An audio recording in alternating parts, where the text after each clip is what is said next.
이걸로 제가 기자회견문 낭독은 마치고요. 다음 장에 보시면 이제 보도자료가 있습니다.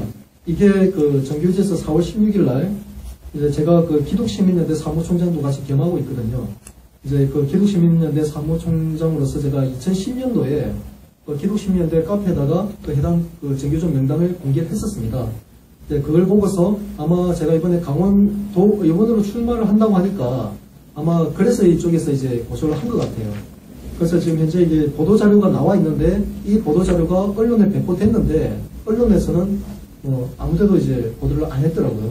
그래서 제가 경찰에서 전화를 받고서야 이 고소 사실을 알고 지금 대응하고 있는 입장입니다. 그래서 그 다음 장을 보시면 제가 앞에 낭독한 것처럼 지난 6월 16일자로 정교조 강원 지부에 지금 현재 제가 다시 올려놨습니다. 원래 기존에 2010년도 올려져 있던 거는 정교조에서 아마 권리침해 신고를 해가지고 무단 삭제를 했더라고요. 그래서 제가 16일날 다시 제가 올렸어요. 다시 올리면서 이제 이 공문을 발송해서 삭제하지 마라. 그리고 2010년 명단하고 지금 4년이 지났기 때문에 현재의 명단은 바뀌었을 것이다. 그래서 혹시나 만약에 2010년 이후에 탈퇴하신 분도 있을 것이고 또 2010년 이후에 새로 신규로 가입하신 분도 있을 것이기 때문에 그분들이 민원을 제기할 여지가 있어서 제가 강원 지부에 현재의 명단을 제공해달라고 요청을 한 겁니다. 이건 6월 30일까지, 이달 말까지죠. 이달 말까지 제공하지 않으면 명단이 이제 착오가 있을 수가 있기 때문에 또 학교 소속도 바뀌었을 거니까요. 거기에 대한 어떤 민원이 발생하면 그 책임은 강원 정교조에 있다는 것을 제가 이제 밝힌 그 공문입니다. 그리고 다음 장에 보시면은 이제 정교조 명단 공개 96억 판결에 대한 학부모 입장이 있는데 이거는 제가 지난 2013년도죠. 2013년 9월 26일 날 제가 공교육 살리기 학부모 연합 강원 대표를 맡고 있습니다. 같이 겸해서 맡고 있는데 그때 이제 서울에서 서울 교원단체 총연합에서 제가 여러 가지 주제를 가지고 이제 발표했었는데 제가 당시에 이제 이 주제로 제가 발표했던 자료입니다. 이 자료 내용을 보시면은 그때 당시에 이제 정교조 조준혁 의원이 명단을 공개해서 손해배상 판결을 냈는데 그 판결 내용이 참 기가 막힙니다.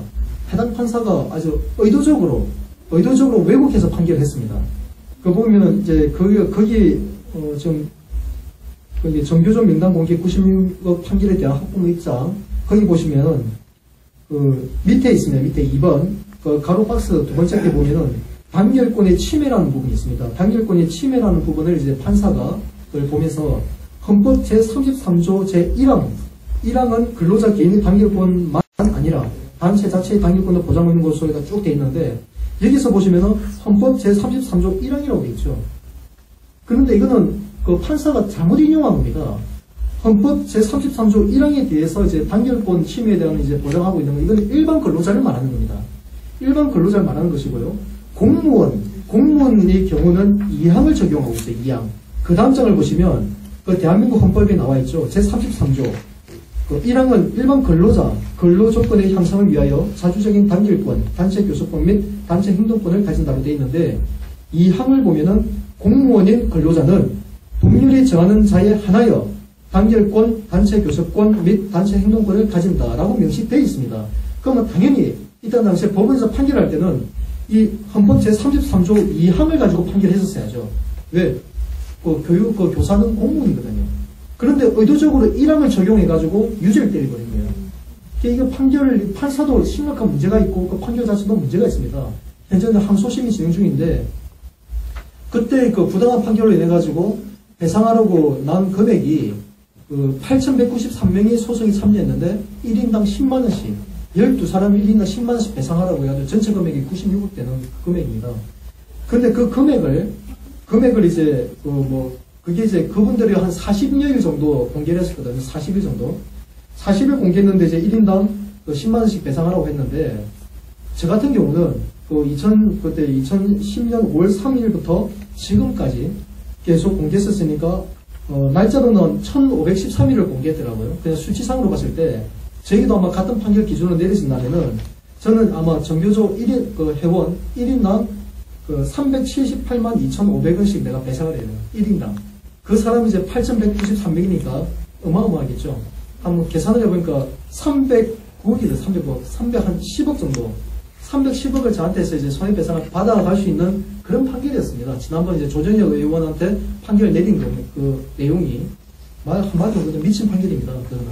그래서 이제 항소심이 진행 중인데 아마 이 기자회견과 그리고 제가 지금 이제 정교조 강원 지부와 지금 똑같은 내용을 갖고 제가 이제 싸움을 시작합니다. 내일 제가 경찰에 피고소인 자격으로 제가 조사를 받게 되는데 여기서 제가 이기게 되면 절대 지진 않을 거니까 이게 되면 아마 그 판결에 영향이 되겠죠. 아마 모르겠으면 또 이 원주 지역 경찰이나 검찰에서 또 기존 법원에서 판결했기 때문에 지급하라고 판결했는데 경찰이나 검찰에서 아마 이걸 무죄로 때리기도 아마 곤란할 텐데 아마 흥미로운 일이 벌어질 것 같아요.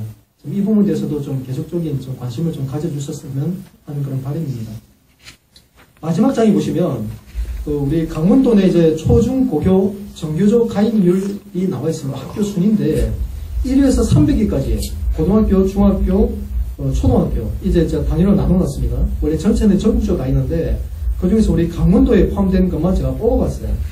원주 같은 경우는 고등학교는 이제 원주는 이제 300위 안에 드는 그러니까 정교조 수가 많은 정교조 비율이 많은 1위부터 300위에는 이제 고등학교는 원주직이 높더라고요. 근데 중학교는 북원여자중학교 북원여자중학교가 정교조 가입률의 42.9%입니다. 어마어마한 숫자죠. 42.9%가 북원여자중학교가 지금 이제 하고 있고요. 이거는 이제 2013년 기준입니다. 그리고 이제 태장중학교가 253위로 33.3%예요. 그 정도나 이것도 엄청난 수죠. 그리고 이제 초등학교 중에서 이제 원주에 가입률이 높은 데가 없네요. 초등학교, 고등학교는 없는데 이제 중학교만 이제 두 군데가 있는데 이거는 이제 참고 자료로 제가 같이 올려놨습니다. 자, 이상으로 제가 뒤에까지 자료까지 같이 제가 부연성을 좀 드렸고요.